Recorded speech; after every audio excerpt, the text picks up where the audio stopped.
What's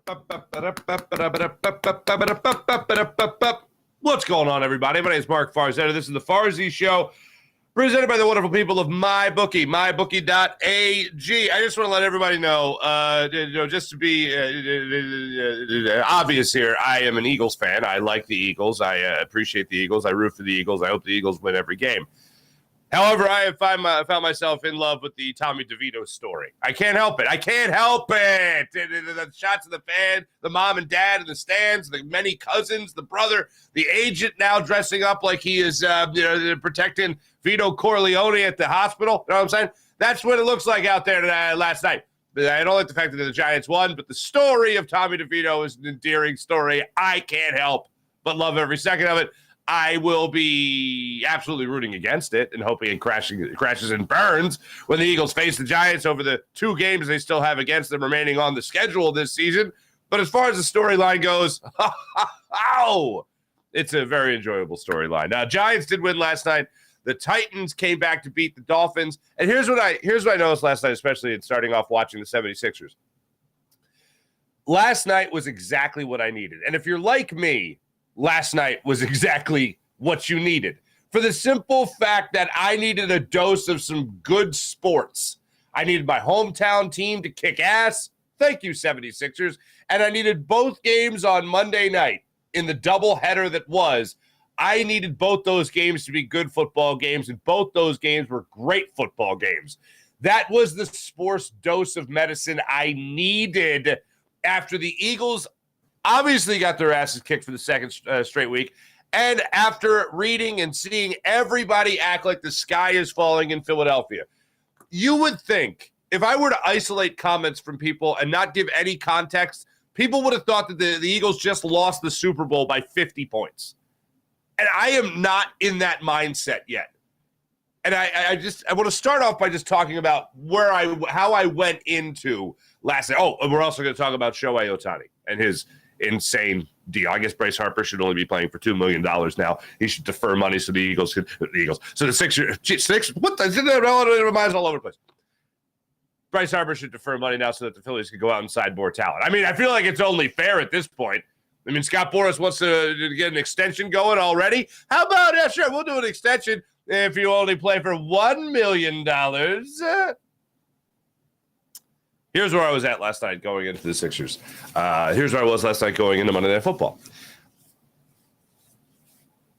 Obviously, after the Eagles starting things out undefeated and then lose to the Jets, and then they go to 10-1, everything looks wonderful. You wanted to see them pass the ultimate test. The ultimate test was beating the 49ers.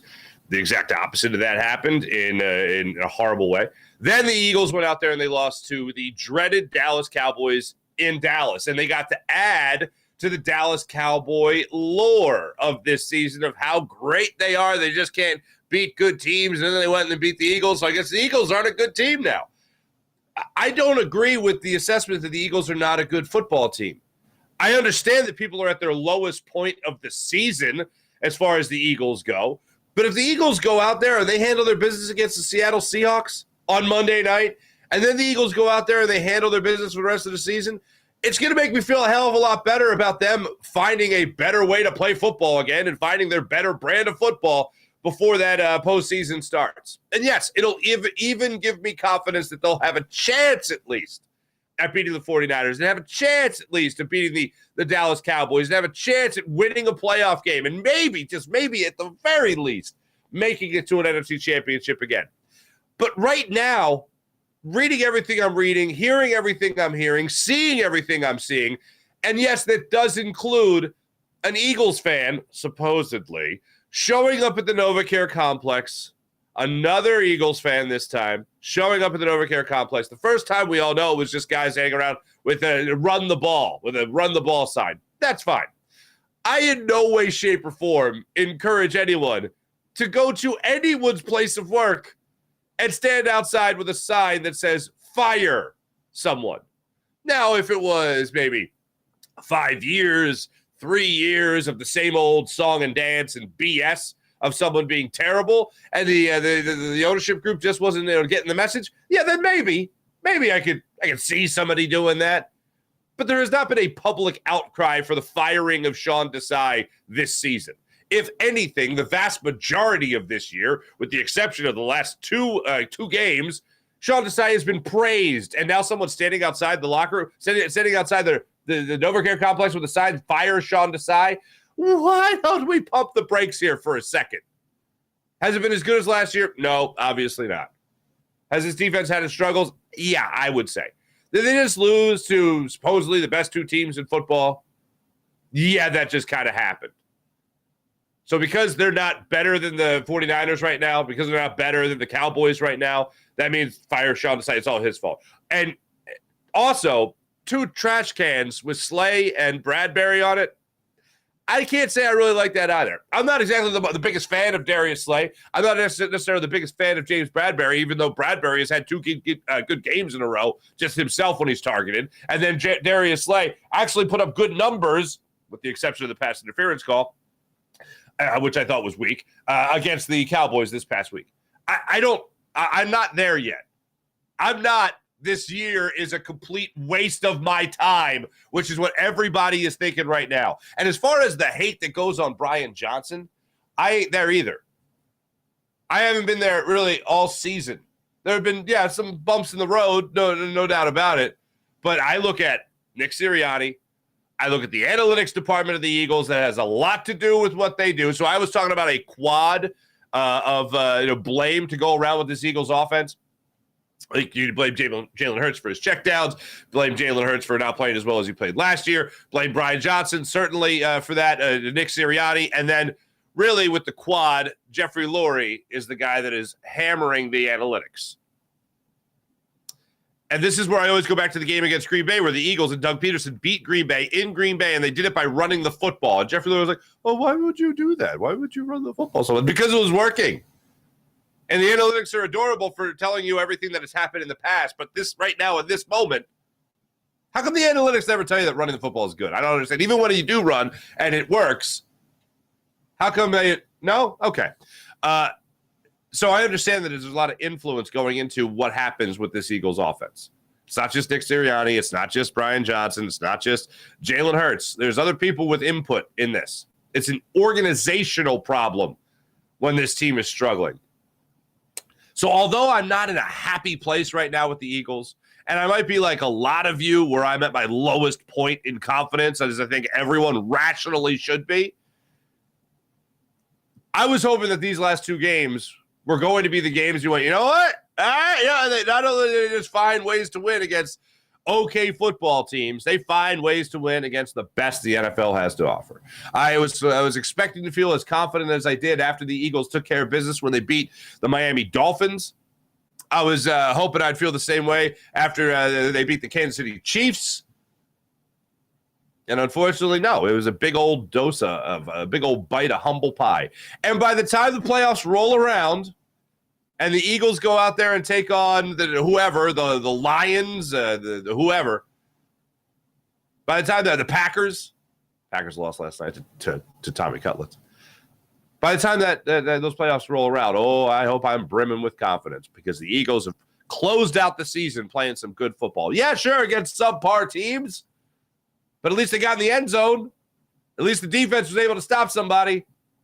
At least they went on the road and beat the Seahawks. Look, just let me know. Here's what I'm asking. In the final 4 weeks of the season, here's what I'm asking the Eagles. Very simple.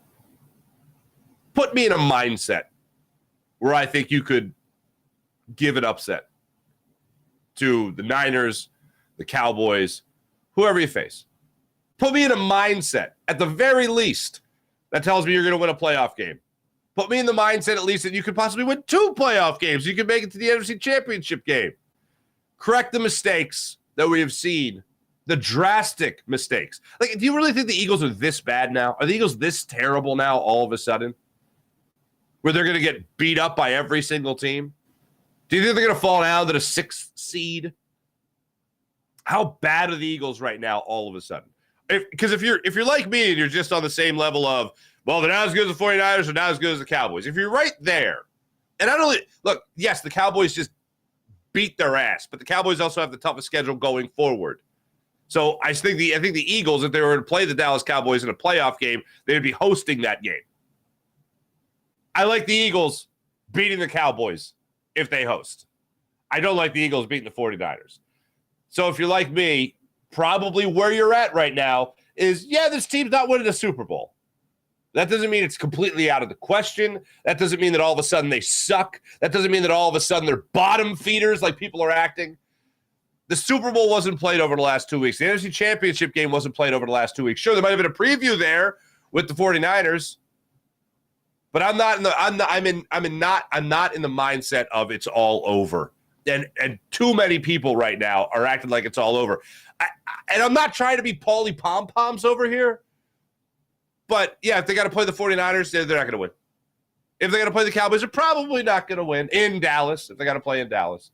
But I'm not packing it in and saying all of a sudden this football team that I have been very impressed by throughout the course of this season, like I was very impressed with them over the course of last season, I'm not all of a sudden saying, well, they suck, they're terrible, they're no good. No, probably they're not going to win a Super Bowl. And that kind of sucks. But I got to be honest, throughout this season, did you really have confidence that this team was going to win a Super Bowl? In all honesty. But the way they played, their inability to score early in games, control games from start to finish, did you really feel like this team was a Super Bowl champion? Because I didn't. But when you see them lose to the Niners, to the Cowboys, it kind of verifies that feeling. And Seth Jordan was talking about on the post-game show Sunday night about how he was fooled that this was a good football team. It's not a good football team. I still think they're a good football team. I just don't think they're a Super Bowl champion football team. And as the season has gone on, regardless of 10-1, 10-3, whatever the case may be, I never felt like, this team is going to win the Super Bowl. I never felt like that. So maybe some people are just coming to that realization now, because I do think a lot is to be said for point differential. The fact that you can control game to the point of going into last week's game against the Cowboys and the Cowboys having a plus 168 point differential to the Eagles, whenever it was, plus 64. To be able to blow out opponents, control games, show that you're that much better than your opponent in a game, that's pretty damn good. To go out there and handle your business against the Seahawks at home and let the Seahawks put up, 35 points in that game, and you weren't even able to get in the end zone as an offense? Yeah, that's troublesome. Stephon Gilmore being all pissed off that A.J. Brown called him old. That helped him key in on A.J. Brown. Okay, fine. None of this is pretty. And I think the realist way to look at this, not optimistically, not Paulie Pom-Poms, but realistically, is that, the Eagles are not as good as those other teams. Not at least right now. But there's still 4 games left in the season. The playoffs are still out there in front of you. You never know what can happen. And I was on the radio yesterday doing a guest hit, and they asked me about confidence in the Eagles getting the NFC Championship. And I still have confidence they could do that. But every year there seems to be some kind of upset in the playoffs where you don't have to play some other team that maybe was your worst enemy during the season, whatever. And I told you guys before that a big part of my heart would be warm at the idea of the 49ers not playing the Eagles in the postseason and the Eagles making it back to another Super Bowl. And then Red Cowboys fans, thank you, April. Red Cowboys fans would be all about, you guys are in the playoffs, you don't even deserve it again, luckiest team ever. Yeah, it's fine. Sometimes it is better to be lucky than good. If it gets you to a Super Bowl where you could then play well and win, all right, fine, doesn't matter. The parade's still the same, folks. The parade is still the same. So I am not in the crash and burn moment that a lot of people are. Am I discouraged? Absolutely. But am I in pack it in, it all sucks, everybody sucks now? No, I'm not down that street. Jalen sucks now. No, I'm not down, not there. Nick Sirianni is who Nick Sirianni has been. This is no discovery. The biggest thing I need to see from this football team going forward as an organization is I need to see them start fast. I need to see them control a football game. Right here over the next 4 games, that's what I need to see. I need to see the Eagles control these next 4 football games. We haven't seen that for quite some time. I feel like you got to go back to the Buccaneers game This is the last game that they controlled for at least 3 quarters. After that, I mean, I think what goes along with it is turnovers more than anything. If you want to control the game, you got to control the football. Running the football, lack of turnovers, those are 2 things that will be a really good start. Oh, yeah, and getting back to being a good red zone team again. I didn't feel like I had to say that after the Niners game, but now after it's 2 games in a row, yeah. Also, 3 fumbles, all of them coming in Cowboy territory. That'd also be a good thing to get away from. Maybe stop. Maybe stop doing that. That'd be great. So I'm not in an area where it's all over for the Eagles. I'm in an area where I'm just extremely disappointed in the Eagles over the last 2 games. And yes, it certainly hurts my confidence in this team being able to go out there and win a Super Bowl. But I'm not packing in on this team. Not giving up just yet. Not just yet. I did like the line. I think it was my Lotta. Yeah, it was my Lotta on WIP yesterday. He said that somebody yelled at him on the street the other day, Monday. How about you stop making Christmas carols and learn how to block? Phil, I love this city. Oh my God, I love Philadelphia so much. I absolutely love Philadelphia. Saw my man Trey Thomas comment on that as well, and Trey was just talking about how he knew it was coming. Doesn't necessarily agree with it, but he knew it was coming.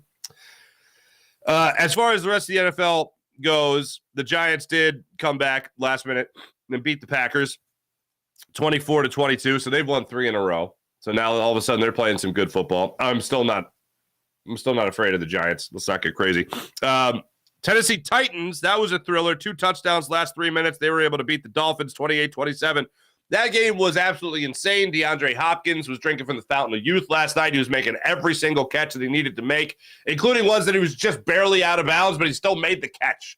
Absolutely insane. The one he made late in the 4th quarter where he was falling backwards, and it went through the defender's hands. I don't know who it was playing defense, who the corner was there, safety for the Dolphins, but it went through his hands, and DeAndre Hopkins was going down on the ground and caught it still, was able to put his body behind the ball and secure it. Great play. And then, the Titans were able to come back and beat the Dolphins in that one. So that's what you're looking at. NFC, it was just such a fun night. Absolutely fun night. And then this happened. I mentioned I don't like looking at the box score during the games. I like kind of looking at it afterwards. Maybe at halftime I'll take a glance at it. I'm a big believer in, numbers never lie, but they sure as hell deceive. I can't remember the time I've seen a box score this full for the Sixers. Everyone played. Maybe the last time against the Wizards. It's just the Wizards look like a team that is just, hey, we're here for the exhibition. Thanks. We're here for practice. Hey, we're here for the scrimmage. Everybody played. All 15 players played. Sixers won by 45 points last night. 45 points, 146-101. Joel Embiid, 34 points in the win. Here, why am I even looking at my notes? I'll just show you right here so you get everything. Joel Embiid, 34 points, 11 rebounds. Tyrese Maxey, 24 points, 6 assists. But take a look at that 3-point shooting. Okay? 20 of 46 from 20 threes for the Sixers, who led by 29 at halftime. Maxey had 5 threes. Just everything was working for him. And when I say everything, I mean everything. Mike Muscala, who has already given the 76ers, as we know, Tyrese Maxey. I'm flipping back and forth between the game last night and the Monday Night Football games, and I go back and Mike Muscala in the second half misses 2 free throws. Everybody gets chicken nuggets. And I'm like, Mike Muscala is the gift that keeps on giving. What more can we get from Mike Muscala? He is Santa's sack. You know what I'm saying? Happy holidays from Mike Muscala. It just keeps on giving, man. Joel Embiid did not play in the 4th quarter. Unpopular opinion, especially after a game like that last night. Why the hell was Joel Embiid playing at all in the game? Here's where I'm at. I think Joel Embiid and Tyrese Maxey have shown that they can play together in the Batman and Robin kind of role. Not like there's Batman, There's another guy that kind of looks like Batman. Dare I steal an Eagles phrase? There's Fat Batman, James Harden. And then there's Tyrese Maxey Robin. Hey! No, this is a good Batman and Robin. This is a good Batman and maybe other Batman. Cool hair Batman. I don't know what to call Tyrese Maxey other than that for a Batman. Quick Batman. But I think we learned that they're pretty damn good. They're pretty damn good together. I enjoy them playing. I don't need to see as much as I thought I might before the All-Star break, before the trade deadline, but certainly before the playoffs. If Joel Embiid has any type of knee soreness, I'm not playing him. The BS excuse of the NBA in-season tournament is non-existent right now, so why am I playing him? You're playing the Wizards. Do you really need him to dribble between the legs and hit fadeaway jumpers on Danilo Gallinari? Do you really need that? Because this regular season still is just 82 games of, all right, let's see where they are when the playoffs start.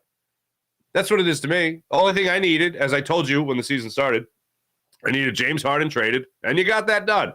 I need to see that Tyrese Maxey can take that big step forward, and he has, and I need Joel Embiid healthy, and I'd like to keep him as healthy as possible. So even if he just feels like he tweaks his knee, he hurt his knee in some way, shape, or form, all right, you're out. You're not playing. I was reading the AP article on the game last night, and it said that Joel Embiid came down to his final shot of pregame warmups, and he was just like, okay, I'll play. And I'm like, can we help? Can we just kind of save him from himself from every once in a while? Because all this doesn't matter. I would honestly love for Joel Embiid to only play 65, maybe 70 games this season at most. At most. Because it doesn't matter. The Sixers have proven to us over the years here that it doesn't matter what their playoff seed is. It absolutely doesn't matter if Joel Embiid plays 70-plus games. The only thing that matters is that Joel Embiid is as healthy and as strong as possible to start a long playoff run. That's the only thing that really matters. I think we all understand where the Sixers are at right now. If they are able to go out there, and I saw one report that they're willing to play the long game and being able to trade for Zach LaVine, then all right, fine. Play the long game in trading for Zach LaVine. In the meantime, if Joel Embiid is not feeling 100%, he ain't playing. I ain't mad at it. Sixers will go play Detroit. Maybe he'll take a break against Detroit, then they come back and they host Detroit. I'm fine with that too. But if he's having any soreness, yeah, I don't need him to play. And yeah, I'm happy it was only 3 quarters last night. Good. That's fine. But am I on crazy pills here to be thinking if he has even the slightest tweak, I don't want him playing? Because this is the whole point of the season, just to make sure you're healthy enough for the playoffs. I think that's kind of the whole point. There's no first-round bye here that the Sixers are playing for. Imagine that in the NBA. Oh boy. Could hear Adam Silver dreaming that up right now. But anyway, Sixers, bottom line is they won. They rolled, 45-point win, and Joel Embiid another 30-point performance. After the game, Nick Nurse addressed the media about the Sixers just dominating, absolutely dominating in this game last night. And the 3-ball fallen with great regularity. Unlock or? Well, I thought we played fast tonight. I thought off the stops. I mean, obviously we got a bunch of stops early, so we were out in off the defensive rebound, but we were getting up the floor quick, and I think that we were, I think the first 3 or 4 came in 3 of them came in transition, 3 out of 4. So that's good, I think I talked about before the game about getting the ball up the floor, trying to get to the paint, and then getting it out. So it was good to see. Yep. Yeah, it was great to see how fast the Sixers were able to move up and down the court. They did that, excuse me, phenomenally well. All that was very impressive. The other thing that Nick Nurse went on to say was he started talking about how this team, or how the Wizards, he was waiting for the Wizards to come back. In the first quarter, the Sixers opened, I think it was a 14-0 lead, 15-0 lead. And then the Wizards started coming back a little bit. Some Sixers shots stopped falling. Joel Embiid tried passing to Tyrese Maxey between his legs. All right, sure, whatever. It ended up being a turnover and went the other way. There were little things that the Sixers could have done better that they didn't do. Ball security, being smart with the basketball. When you could win a game by 45 points, I think you could do whatever the hell you want. That's kind of what they ended up doing in that first quarter.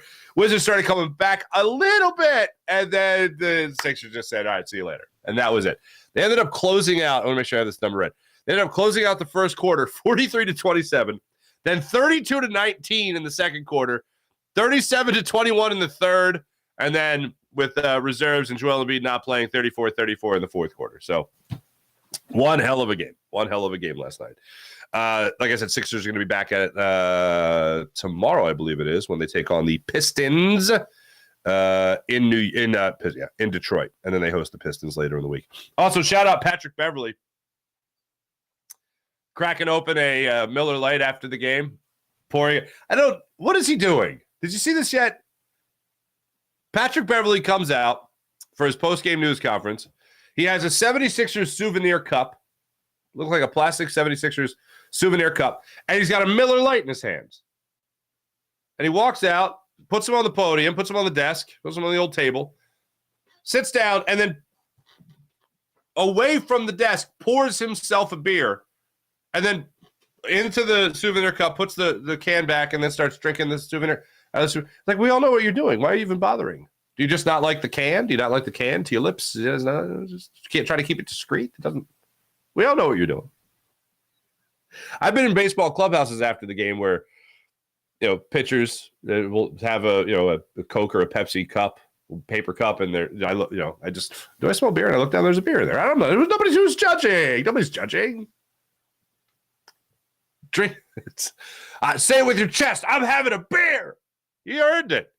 Nothing like that, especially after an athletic feat, playing a sport. Yeah, you enjoy that beverage. You've earned every sip of that. Might as well be a Gatorade, especially if you're golfing, hot summer day. Oh, ice cold beer. Nothing like it. Nothing like it. Shohei Ohtani, ladies and gentlemen. Shohei Ohtani. $700 million. The only thing I did in the morning rush yesterday was mention Shohei Ohtani's $700 million contract. Some people thought I was kidding last baseball season when I said if you're Shohei Ohtani and you do two jobs, you're asking for two job money. So you got guys at $300 million, you got guys at $350. Yeah, you could double that for me, thanks, because I'm gonna be a hell of a starting pitcher, and I'm also gonna be a hell of a hitter. The best in baseball. Possibly both categories, two-time MVP and all. You're going to ask for double the money. This is baseball. Money's not real anyway. Well, they took that to another degree. When I read the story about deferring money, first thing I thought was, is this legal? Like, how is this legal? How is every star not saying, I'm going to defer money so we can afford other assets to help us win? So, Bryce Harper, you going to do this? Anybody else going to do this? I remember somebody talking about the Bobby Bonilla deal in terms of, and it was the first thing PJ said to me before the show. He's like, I never thought Bobby Bonilla's deal would be like the template for a deal. That's the $1 million a year pretty much thing, Bobby Bonilla Day. This is similar to that. Except it's, $700 million. He's going from $70 million a year to $46 million a year. I love the stories also that came out about how, Shohei Ohtani will be fine because he's got $45 million a year just in endorsements. And I'm like, nobody is worried about Shohei Ohtani's bank account. Like, nobody is like, oh, he's deferring that much money. Oh, is he okay? No, that's not what anybody... I think he'll be fine. I don't think he's going to be starving. I think Shohei Ohtani is going to be fine and dandy. But looking at this deal, is it legal?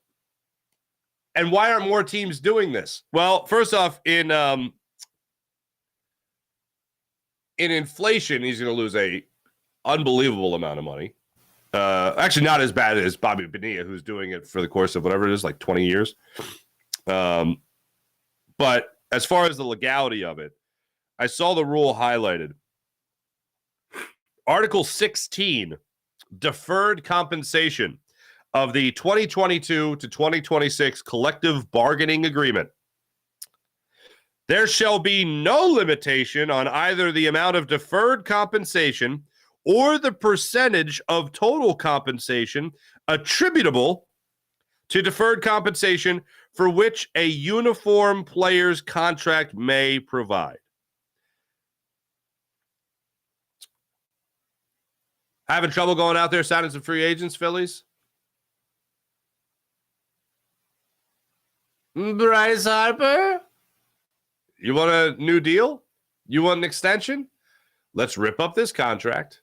And let's, yeah, sure, we'll pay you until you're 50 years old. Let's defer some of that money. If this is totally legal by the CBA standard, then why, haven't more players done it? The short answer is they don't want to lose money on inflation. And Shohei Ohtani's deal, he's not going to lose an insane amount of money. Excuse me, I said that earlier, but an insane amount of money on inflation because it's not going to be prolonged as much as Bobby Bonilla. But good God, man. I think most people would want their money now. And why couldn't the Angels match this kind of deal? Because it's still 45 million, 46 million right now instead of the 70 million. Yeah, let's defer money to 2045 so that the Phillies can win now. I never knew that about the CBA. I thought this would be something that Major League Baseball's Players Association would absolutely lose their minds over. Turns out it's something that they agreed to in the collective bargaining agreement. Maybe they didn't think that Shohei Ohtani would ever defer that much money. But if you think about it, Bryce Harper was offered a deal with a hell of a lot of deferred money from the Washington Nationals, and he was like, no, I'm good. Going to Philly. Going to Philly. I doubt. I absolutely doubt that this is going to become a trend in Major League Baseball because most people, when they want their money, they want their money. I don't think all of a sudden Trey Turner is going to defer money. I don't think all of a sudden Bryce Harper is going to defer money. I don't think the next couple of free agent signings are going to be deferring money for a couple of reasons. One, people want their money now. Two, I don't know who else is going to be making $700 million over the course of a contract. So people saw it. They questioned it. I questioned it. I saw somebody say, this is money laundering, isn't it? By CBA standards, no, it's not necessarily that. What are the Dodgers hiding? What are they hiding? Absolutely insane right there. Hey, let me tell you about the great people at MyBookie, mybookie.ag, and all they have to offer. Use promo code Farzy at mybookie.ag and start your betting on basketball, on football, on hockey, on just about everything. And if you're not a sports whiz, don't worry, not a guru, don't worry about it. You can still make money by betting on TV, betting on politics, and just about anything at mybookie.ag. That's mybookie.ag and use promo code Farzy for up to $1,000 redeemable cash bonus. So over the holiday season, you feel like getting cheery through your bets? Make sure you take advantage of all that's offered at mybookie.ag when you use promo code Farzy. Once again, promo code Farzy at mybookie.ag to take advantage of all they're offering right now on sports, TV, politics, just about anything, anytime, anywhere on the MyBookie app. Go to mybookie.ag and use promo code Farzy. How about the incredible people of the Game Time app? Game Time app, gametime.co. It is the holiday season, ladies and gentlemen. You want to make sure that you're, getting that special someone in your life, that the tickets they really want. Maybe you got a friend that you really owe some tickets to. Game Time app, gametime.co. Now, what is the Game Time app? Well, we've all really wanted to go to a game. We've all really wanted to go to an event, a concert, whatever it might be. The big playoff games. Game Time app has it all. Download the Game Time app to your phone right now. Get those tickets for that special someone in your life. Get those tickets for you and your friends, whoever it might be. Game Time app. Use promo code Farzy. That's Farzy, and you'll get $20 off your first purchase. Download the Game Time app, create an account, use promo code Farzy, for $20 off your first purchase. Last-minute tickets, flash deals, zone deals, easy to find and buy tickets for every kind of event in your area. View all the seats in the venue as well. And here's the best part of it. Lowest price guaranteed, even cancellation protection, job loss protection, all of it right there with the incredible Game Time app. You can see the view of the seat that you're buying as well, and how clutch is that, so you know exactly what to expect when you arrive. And all-in prices show your total up front, so you're not surprised by those checkout service costs, if you will. Buy the tickets in seconds with 2 taps on the Game Time app. Just in time for the holidays, ladies and gentlemen. Those last-minute ticket ideas, guess what? They got killer last-minute deals with the Game Time app. GameTimeapp.co. GameTime.co. Download the Game Time app. Use promo code Farzy for $20 off your first purchase. How about PHL Sports Nation, ladies and gentlemen? Philadelphia Sports Nation, enhancing your Philadelphia sports fan experience across all social media and blogs. That's PHLSportsNation.com. How about the wait a minute. Where am I at here? There. Oh, Sky Motorcars. Sorry. SkyMotorcars.com. Go to SkyMotorcars.com. Check out all their inventory at SkyMotorcars.com. Let's get into the chat check and see how you wonderful people are doing on this fine, fine morning. I know you guys got a lot going on. Let me start it over on the Farzy Show page. Jason A., what's going on, Jason A.? Good morning. Sean Kilrain, good morning. Sean Gillespie, good morning. My confidence in the Eagles is at an all-time low. I mean, for the season, right? Like when they were swept by the Cowboys. Ooh. Do you mean in season and in the playoffs? Because that was a horrifying stretch. Jason A., can't stand the people saying fire this guy, fire that guy. Just changing staff out, obviously, is a big detriment to the team. Yet they want so much turnover, and the coaching turnover is why the NFL product is what it is. All right. Jason A., not what it used to be. April, good morning, April.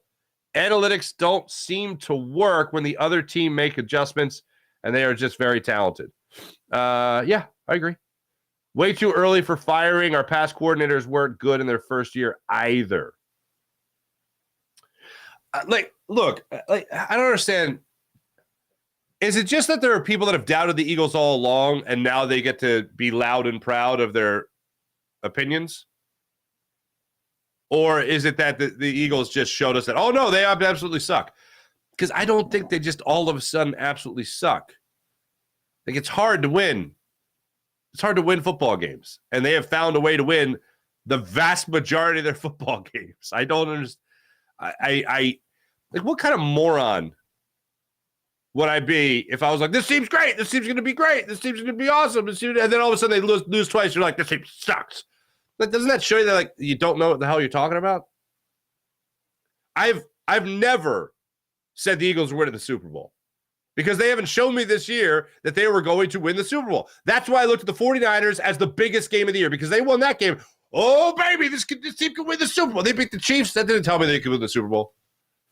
They beat the Dolphins. That didn't tell me they could win the Super Bowl. Big game, sure. Upper echelon team, definitely. And then it was like, pom-poms. They're going to win the Super Bowl. This whole year I've had my doubts. That's why that 49ers game was the biggest game of the season. And they got embarrassed. So if you're telling me you learned that the Eagles weren't going to win the Super Bowl, I wasn't that far off from that to begin with. And if you're just feeling downtrodden because they got blown out by the Cowboys, just like most teams get blown out by the Cowboys, yeah, that sucks too. But that's not me saying all of a sudden this team is terrible. The 49ers lost 3 games in a row. Eagles are now in danger of losing 3 games in a row. I never felt like they were going to win the Super Bowl. But now I do have my concerns about how far they can go in the postseason. Now, all that could be pushed aside if they do win these next 4 games. If they all of a sudden look like they finally correct mistakes. If they, of course, as I said earlier, look like a team that can control the game from start to finish, then yeah, I'm going to feel a hell of a lot more confident about this Eagles team. They do have to show that. I think they will. Based on how they played the vast majority of the season. Oh, and the fact that they don't have to face 49ers again. Oh, and the fact that they don't have to face the Cowboys again. So you're looking at these next 4 games with the Seahawks in Seattle, then hosting New York, then hosting the Cardinals, then going to North Jersey to face Tommy Cutlets and the Giants. What else we got here? So let's be 1 turnover away from another Super Bowl win. Maybe. Playoffs are another season, so there is always hope. There, I see that, Sean Gillespie. That's where I'm at. Sean Kilrain, our biggest weakness is cornerback depth, wide receiver depth, linebacker, tight end. Those are a lot of weaknesses. I assume that's your order. Let's see here. Biggest weakness, cornerback. I don't think all of a sudden these guys suck. I think that we're seeing a scheme here from Sean Desai that is, as I said yesterday, very similar to what Sean and Jonathan Gannon. It's the philosophy. I said before the season started, when we were trying to figure out who Sean Desai was, right, as a coordinator, this one-time coordinator with the Bears who was who was an assistant in Seattle last year. And now he's here as your defensive coordinator.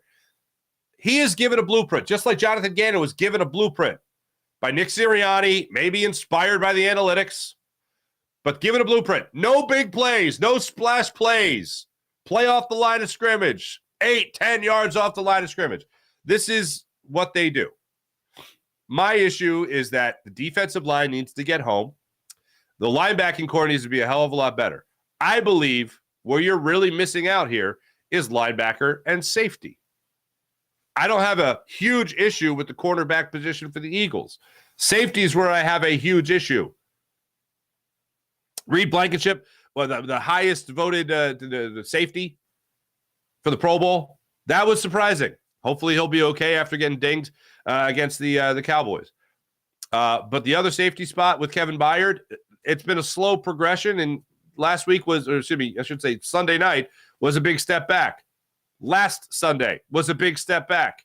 Not going in the right direction. Now they have an opportunity over the next 4 games to correct those mistakes and go into the playoffs a hot team. That would be nice to see. That would be comforting. But I go safety, I go linebacker, and tight end I don't have an issue with now that Dallas Goedert's back. Wide receivers, I'm fine with.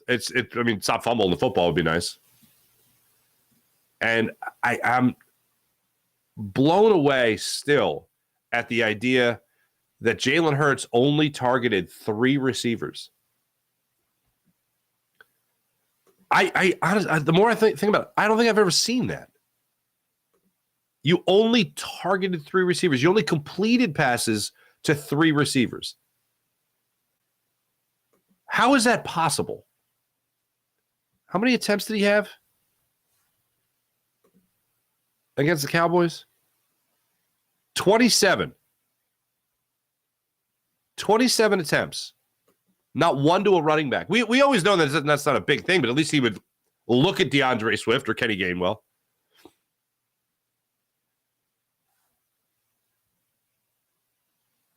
That is unbelievable. 13 targets to A.J. Brown, 10 targets to Devontae Smith, 4 targets to Dallas Goedert. All 4 targets to Dallas Goedert resulted in receptions. Devontae Smith caught half his targets, fumbled 1. A.J. Brown caught 9 of his 13 targets. And Olamide Zaccheaus, of course, had the reception from Braden Mann from the punter, the fake punt. Good God, man. Good God. Maybe the sky is falling. No, I'm kidding. The sky is definitely falling in Philadelphia. It's just not falling on me just yet. DT, what's going on? What happens when a rich owner trusts analytics over getting experienced football coaches and instincts of skilled players? The AI Eagles. All right, that's funny. I like that.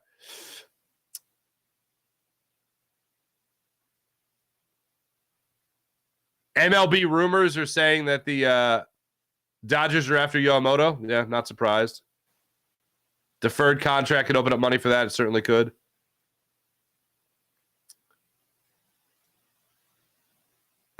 DT. If I'm stealing TVs, I want James Bradbury chasing me. That's funny. I think Ohtani also wants to be a contender. Yeah, I agree. April, if he's smart about it, how he invests what he gets, he'll make it back. He'll make back what he loses in inflation and dividends. Yeah, that's true. July 1st is Bobby Bonilla Day. Thank you, April. I was looking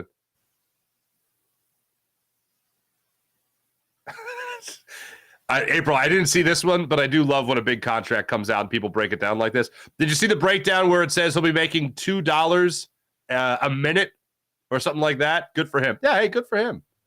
It's not a terrible paycheck. I would guess it'd be more than that. Flipping over to the Jacob Media page. What's going on over here at Jacob Media? Tony Tomatoes. What's going on, Tony? A better football is one where the coaching staff is different. Fair. Farzy, the Eagles, hey, Babs. Farzy, the Eagles have been mediocre all season. They won about smoke and mirrors, and Jalen is part of the problem. I don't doubt the smoke and mirrors part. Every game shouldn't be a game where like, well, they found a way to win.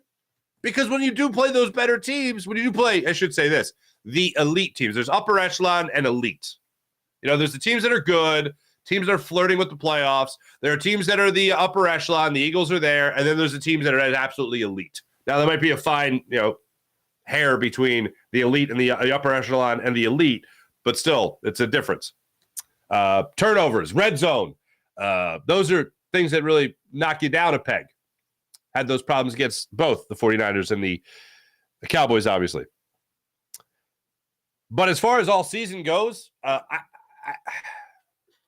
I still think there's a lot to be said for finding ways to win games. It just can't be the norm. If you're really a great football team, the norm shouldn't be, well, we just found a way to win that one. No, that's not. That's why I never buy into a win is a win. I never buy into it's just one game because you don't know that. Yes, here's what we know. They lost to the 49ers, and that was one game. The Eagles then didn't turn around on the same night and lose to the Cowboys. All right? So it's just one game. Is it? We don't know that. Because what you're implying is it only won, and then they'll be fine. That's why I hate it. It's only one game. And a win is a win. No, it ain't. And I went on this tangent yesterday. And that's why you have the moral losses that I believe in. I believe I've coined that phrase, moral loss. A win is not just a win. Yes, it's a win. Congratulations. You chalk up the W. Everybody knows it. But when you look at that game, do you go, okay, if they normally play like that, are they going to win a lot of football games? The answer is no. And the Eagles have played a lot of football games this year and won them, but have played in a what's a good way to describe it? They've played in a uninspiring manner through most of the game. Excuse me. NJ Fisher, what's going on? How about them Dolphins? Tyreek Hill goes out. Tyreek Hill comes back. Offense starts moving the ball. And then, did they have back-to-back 3-and-outs? Is that how that happened? I don't know. I was flipping around so much last night. But the Titans scored those 2 touchdowns in 3 minutes to win the game. I saw Mike McDaniel after the game was like, well, that was a definition of a team loss. Just everybody not being able to get it done late. Tua Tagovailoa, by the way, slips twice, takes horrible sacks in the fourth quarter yesterday. That was pretty terrible. Mike Fuji, happy Tuesday. What's going on? Robert M., the Giants won yesterday. We better not lose to the Giants. I had the same thought. I think everyone's having the same thought, whether it's Tommy Cutlets or not. I think everybody's having the same thought right now. Don't lose to the Giants. I don't think the Eagles are going to lose to the Giants. Tommy Cutlets has more heart. Fuji, it seemed like it last night. BR, getting interested added to the... Oh, he's getting interest. Yeah, okay. Getting interest added. Okay, that's good.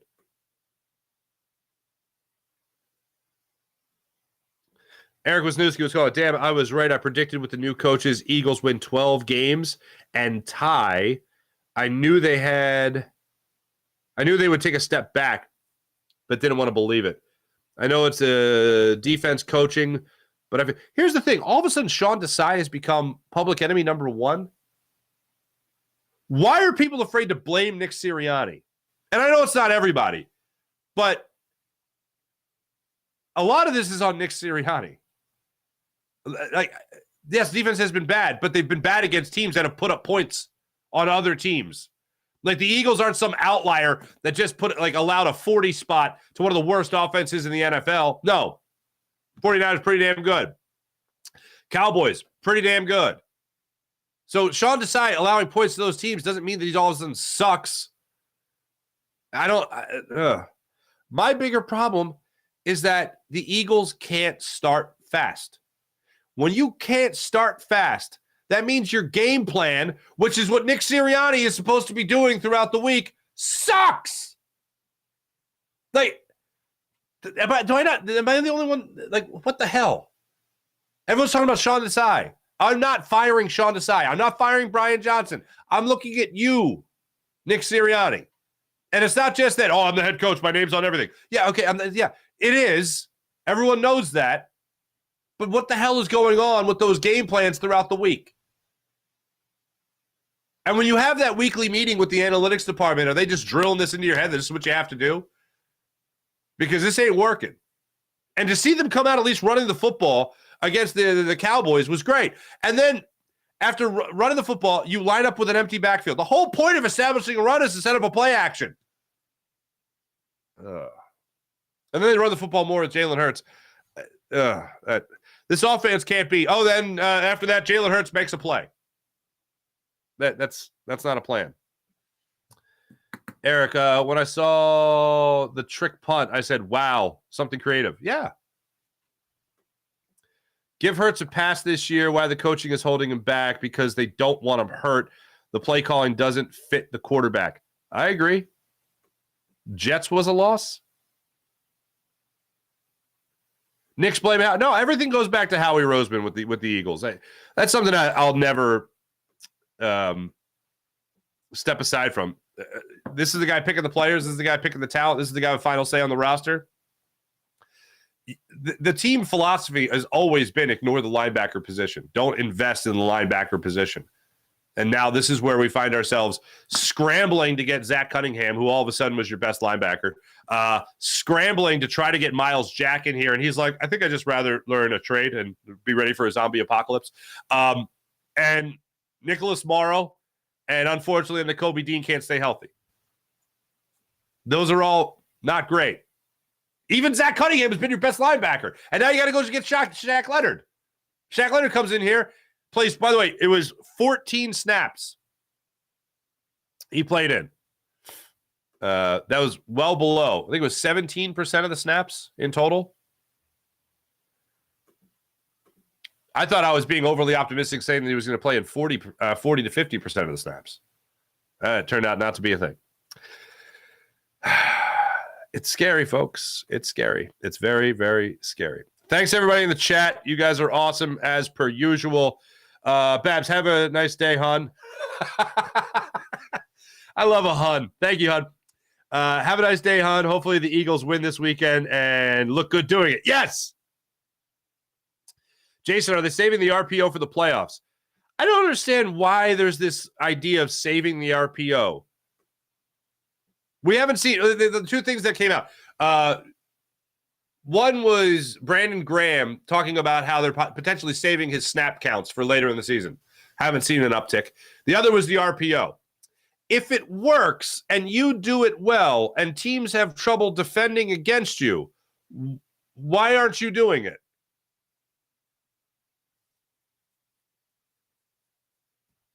Saving something for the playoffs doesn't make any damn sense to me. Not even a little bit.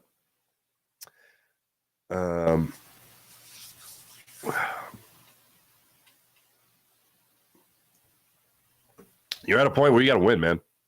You're at a point where you got to win. You want to try to at least get one home playoff game. You want to secure one home playoff game. Winning, you want to secure the fact that you're going to win the NFC East. You want to secure the idea that you're going to win the NFC East.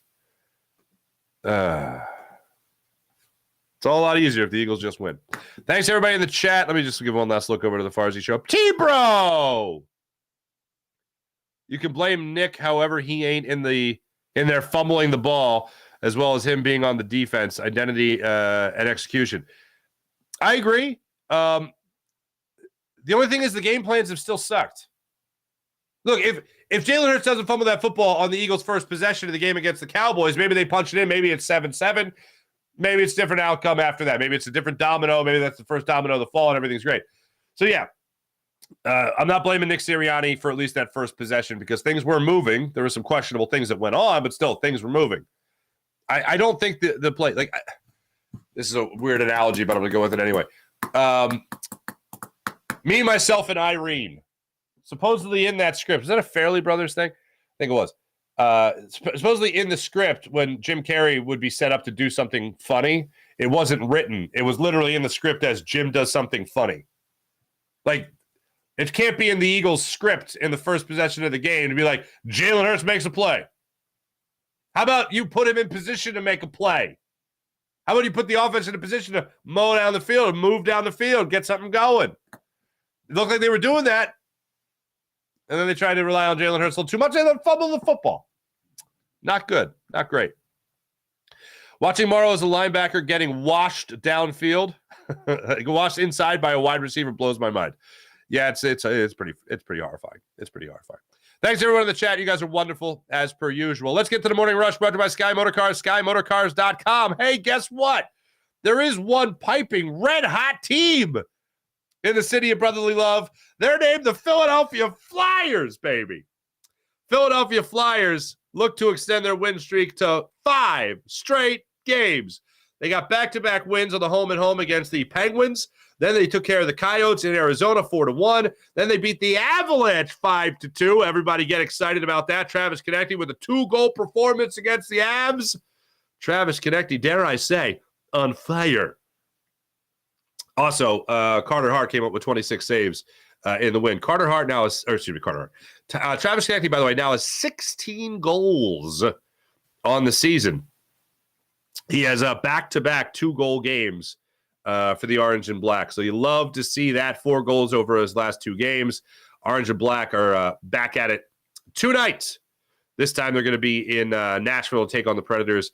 8 o'clock puck drop tonight.